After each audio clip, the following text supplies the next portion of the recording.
মদ খাইলে 80 বেত, এই আইন বাংলাদেশে চালু হোক, আমরা চাই কি চাই না? চাই সবাই। এজন্যই তো ইসলাম ভাল লাগে না, ইসলামকে ভাল লাগে না। ইসলামকে আউট করে রাখতে পারলেই তো এরকম বড় বড় বোতল খাওয়া যায়। একেবারে সহজ, পানির মতো সহজ হিসাব, একেবারে সহজ। ওমরে ফারুক রাদিয়াল্লাহু তাআলা আনহুর ছেলে ভুল করে মদ পান করে ফেলেছিলেন।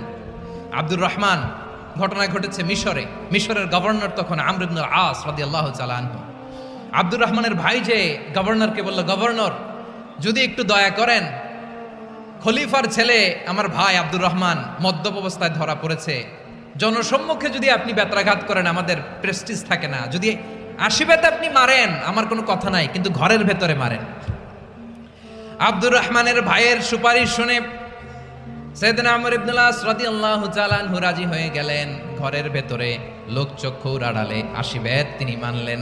কিন্তু ঘটনাক্রমে এই কথা লুকিয়ে লুকিয়ে ঘরের ভেতরে 80 বেত মারার কথা সাইয়েদনা ওমর ফারুক মদিনা থেকে জানতে পারলেন। মদিনা থেকে তিনি ফরমান জারি করলেন, এই বিচার যেমনটি আমর ইবনুল আস আদায় করেছে এটা প্রকৃতপক্ষে আদায় হয় নাই।